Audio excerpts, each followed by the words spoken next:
Welcome to Carrion Creature Feature, where we delve into the spine-chilling stories lurking within the walls of motels. Join us as we unravel the tales of the eerie, the unsettling, and the downright terrifying. If you dare to explore the dark side of hospitality, make sure to like, subscribe, and hit the bell for a steady stream of future terror-inducing tales. Get ready for a stay you won't forget. If you make it out alive. My journey began in 1989 as I returned to college after a week spent with my family. Having flown home, I faced an 8-hour drive back to my university, intending to secure a car for future trips. Unfortunately, my Honda Civic, neglected in terms of maintenance, chose the worst possible time to succumb to its issues. Opting for back roads to avoid main highways, I found myself navigating through a heavy storm well past sunset. The rain relentlessly battered my car's windshield, and my headlights struggled to pierce through the veil of water and darkness. Ultimately, the engine gave in to the assault, leaving me stranded in the middle of nowhere. Heart pounding, I attempted to restart the engine without success. In the darkness, distant lights offered a glimmer of hope, indicating the presence of a gas station or business. The isolation intensified the pitch-black surroundings, making the sight of this beacon a true blessing. Desperation drove me to trudge through the deluge until I stumbled upon a dilapidated motel, its flickering sign casting an ominous glow. Most rooms were boarded up, and a lone window emanated a faint light. The vacancy sign swung back and forth in the wind, creaking eerily. Reluctantly, I pushed open the rusty door, its hinges protesting loudly. Inside, the air hung heavy with dampness and the scent of decay. The dimly lit lobby showcased a slouched figure behind the front desk, eyes sunken and hollow, staring into some distant void. Flickering light accentuated the lines etched on his despondent face. $20, he muttered, extending a skeletal hand without looking up. I handed over crumpled bills, receiving a tarnished key in return, offered without a word. My room, at the end of a narrow corridor, echoed with the weight of desolation in each creaking floorboard. The key turned with a reluctant grumble, revealing a room frozen in time. Stale air clung, and faded wallpaper peeled away from the walls. Despite the dilapidation, I was grateful to escape the rain. I considered calling my father, but my attention was drawn to a sign reading, "Payphone outside." I hadn't noticed a phone on my way in, and made a mental note to get change from the check-in counter, cursing myself for not grabbing quarters from my car. Frustrated, I decided to brave the bathroom, hoping for relief from the grime that clung to my skin. As I flicked on the light, a dim glow unveiled a scene from a horror movie. Graffiti covered the walls, and holes of varying sizes pierced the shower wall, allowing a clear view from the other room.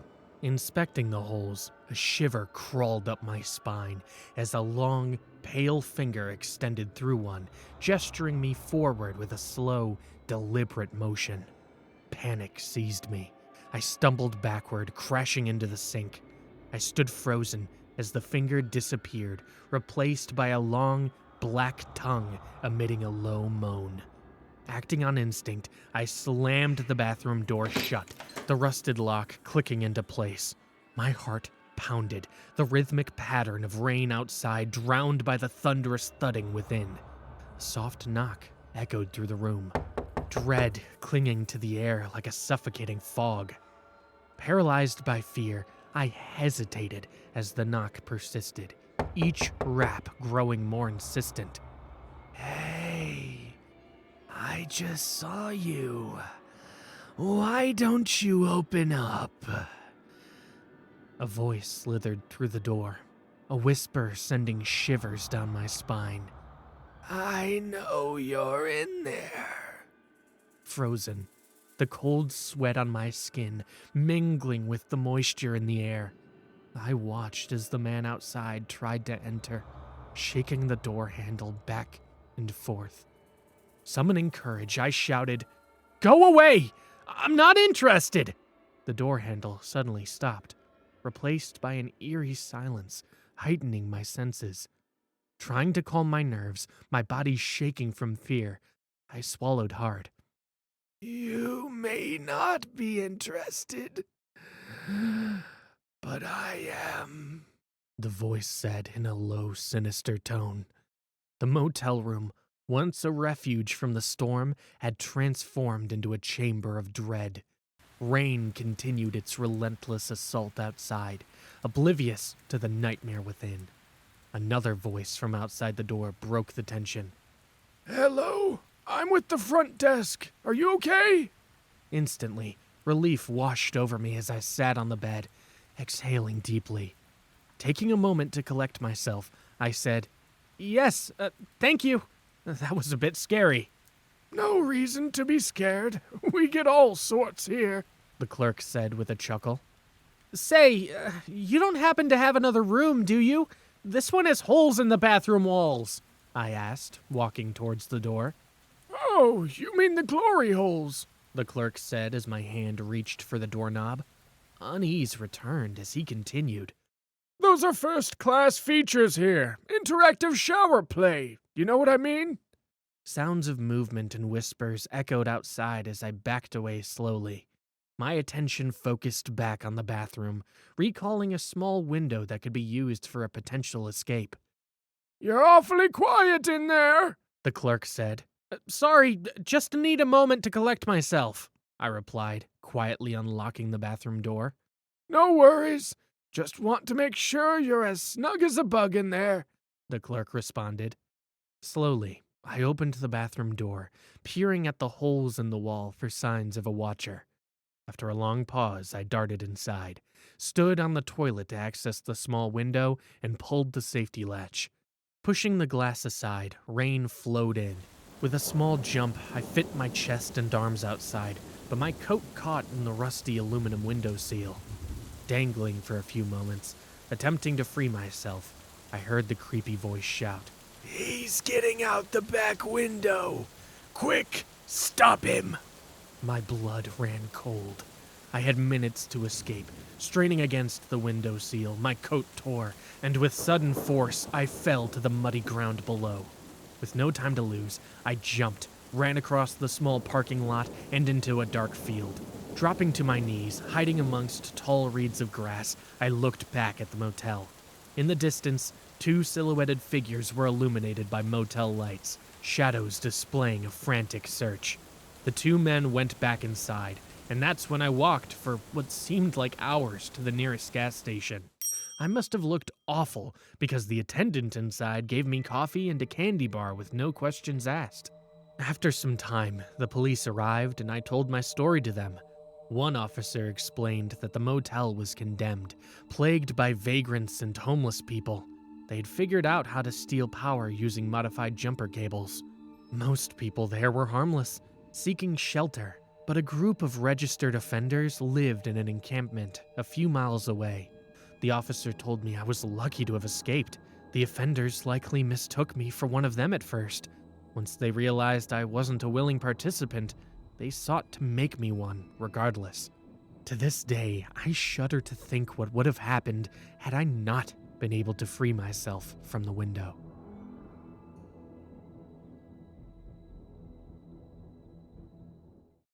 I work at a small-time motel chain as a front desk agent.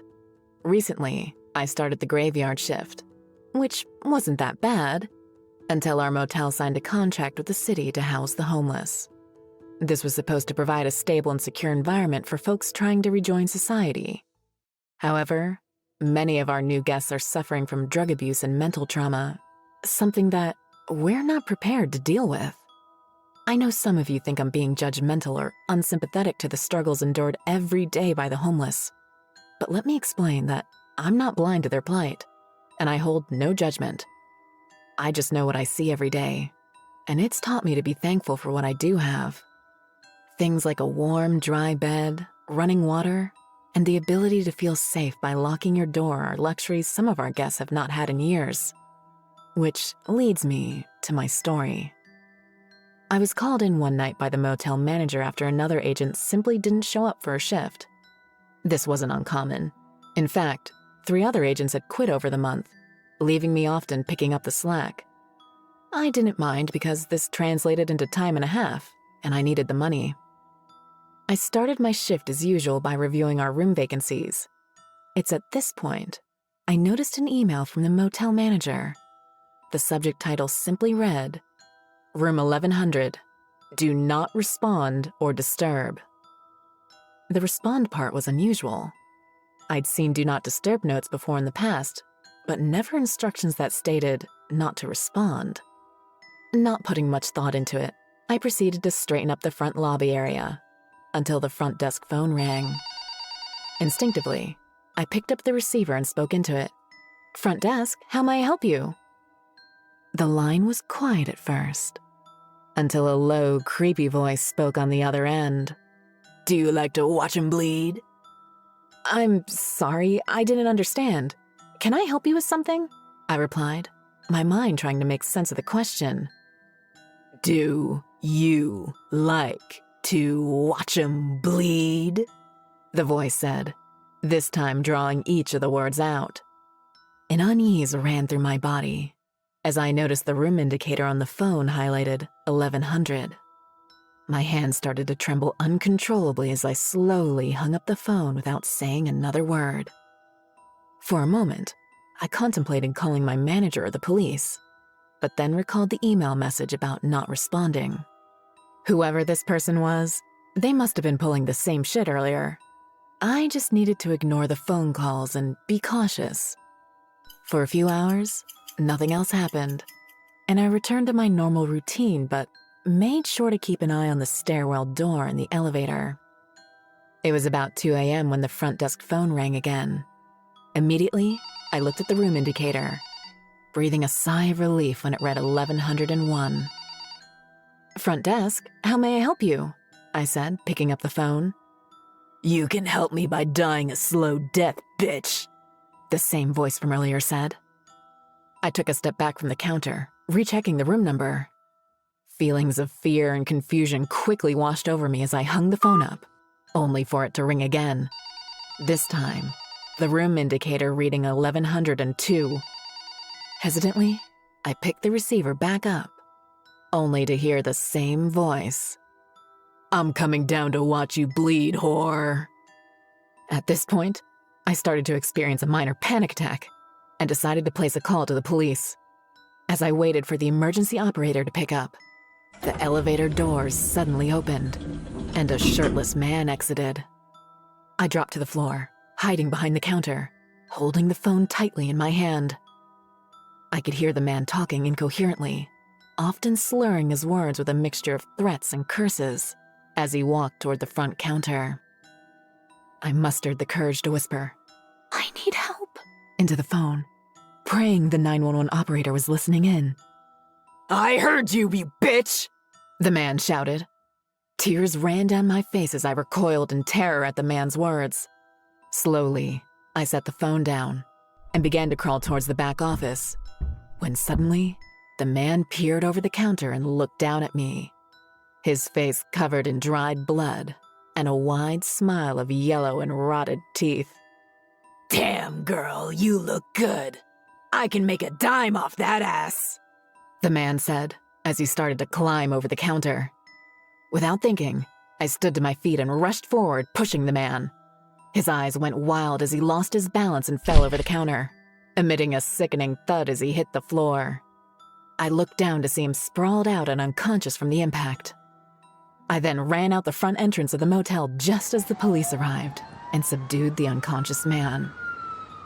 After some investigation, the police discovered that the man had broken into the neighboring rooms after spending the past 2 days in a meth-induced psychosis. Apparently, at some point, he had started to self-mutilate, staining the walls of the room in his blood. The police also stated that after a detox period, they would allow him to come back to the motel, as he hadn't legally been sane when he committed the threatening acts. I promptly turned my name tag over to the motel manager and started looking for safer employment. Today, I'm doing much better. I've found safe employment, and I'm currently studying to take my project management certification. I've since moved on from the encounter and grown to realize I'm a strong person for fighting when cornered. But deep down inside, I never want to experience something like that again. One of my friends who still works at the motel told me that the man was arrested once more after he stabbed a member of the housekeeping staff. From what my friend tells me, the man spent a week in jail and is now back at the same motel.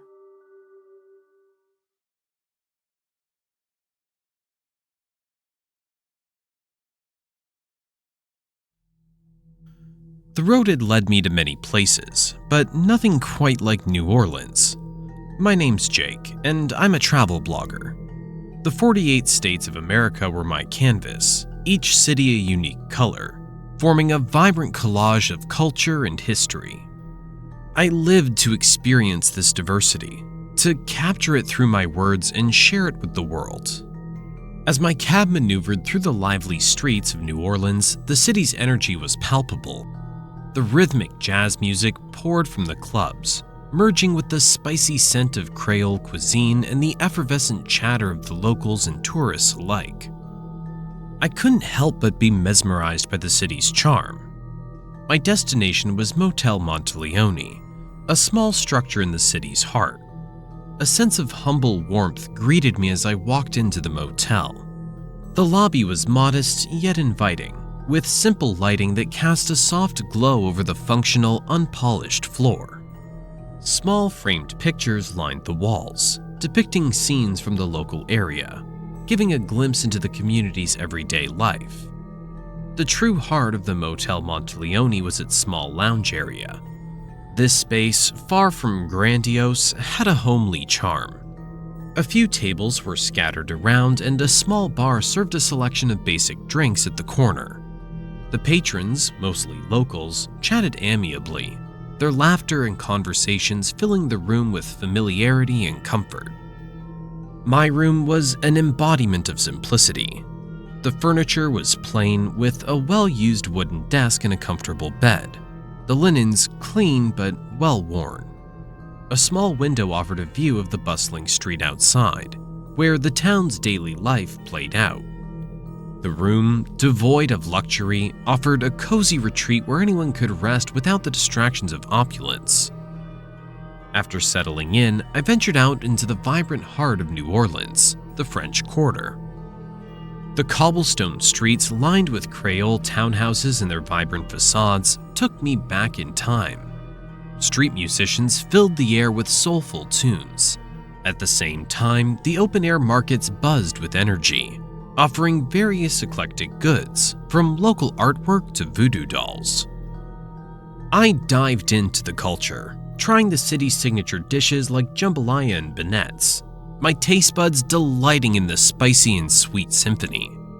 Stopping by St. Louis Cathedral, I marveled at the stunning architecture, feeling the echoes of history reverberating through its walls. As the day turned into night, the city came alive in a new way. Jazz clubs opened their doors, the music now a pulsating heartbeat, and the streets were ablaze with the glow of lampposts, their ironwork casting intricate shadows on the stone-paved paths. Exhausted, yet exhilarated, I returned to my suite, my mind buzzing with the day's adventures. Little did I know that the night was far from over, and New Orleans still had a few surprises. Despite the day's excursions, sleep was elusive. A part of me was still in the vibrant streets of New Orleans, swaying to the rhythm of jazz and relishing in the tantalizing aroma of Creole cuisine. As I tossed and turned, an abrupt ring shattered the silence of my suite. Squinting at the glowing digits of my bedside clock, I realized it was a little past midnight. Who could possibly be calling at this hour? The voice on the other end of the line claimed to be from the motel staff. He spoke of a security breach and asked me to come down to the lobby as soon as possible. Something about the urgency in his voice felt off. It wasn't overly anxious. It was too controlled. As a blogger, I developed a knack for sensing a story, and my instincts were now buzzing like alarm bells.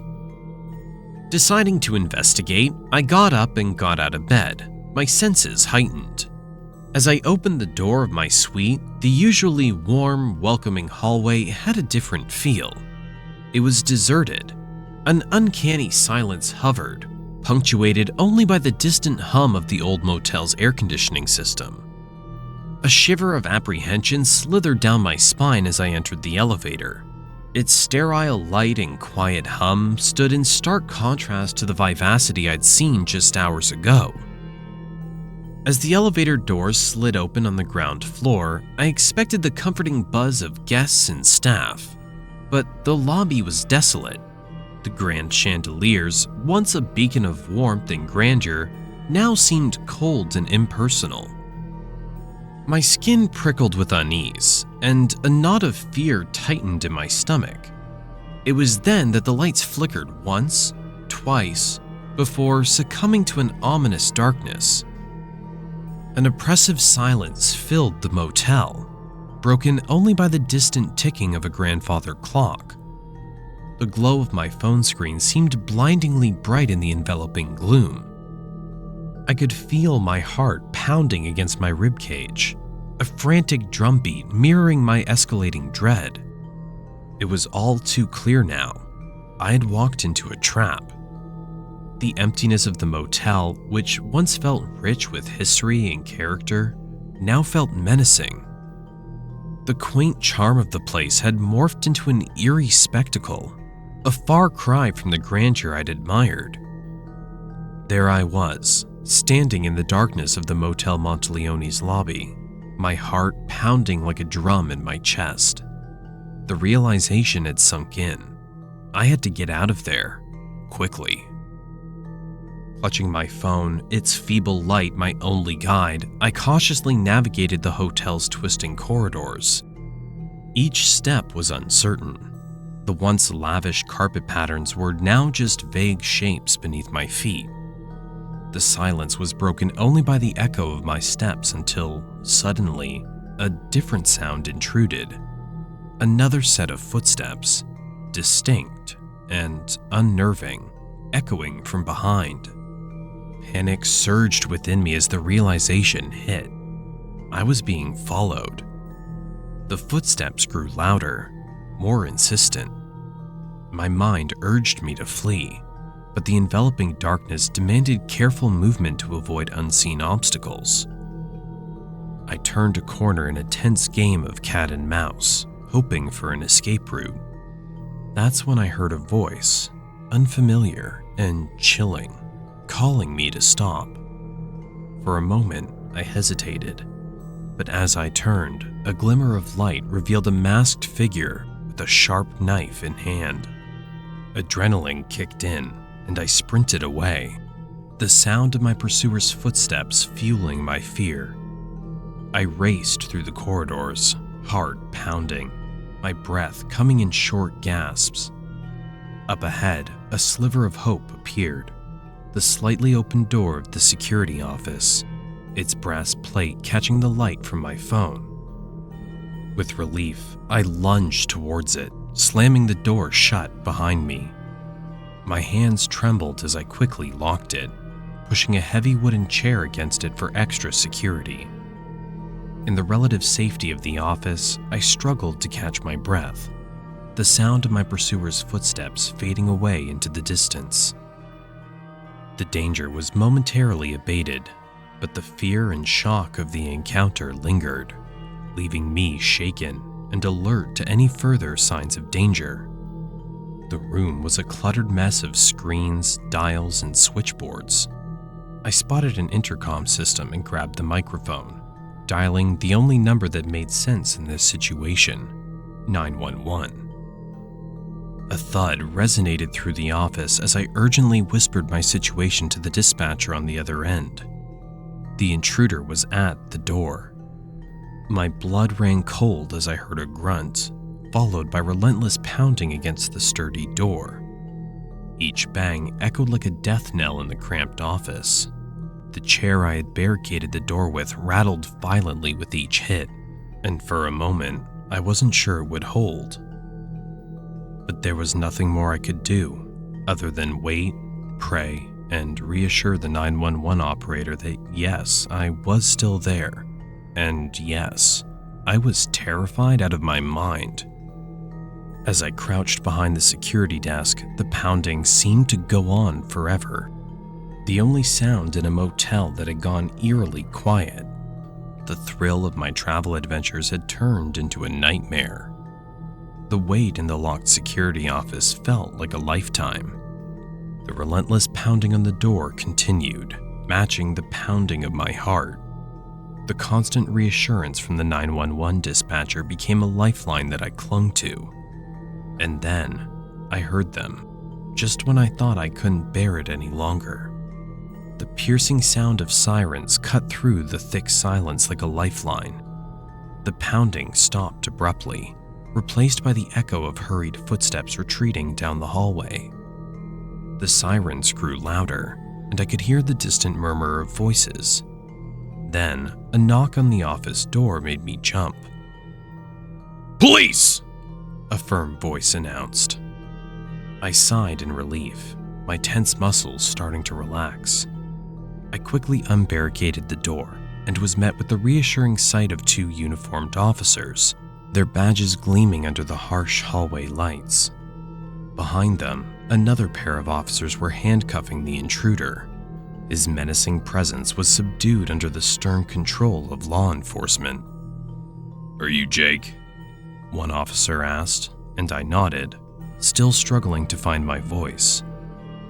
After confirming that I was unharmed, they told me about the man trying to break into the security office. The con man was known to the local police. This notorious trickster used various schemes to trap and rob unsuspecting tourists. His method was simple but effective. Scare the tourists with a fake security breach, isolate them, and then rob them in the confusion. The fact that he'd tried it in such a grand motel like Monteleone was a testament to his audacity. I felt a chill run down my spine.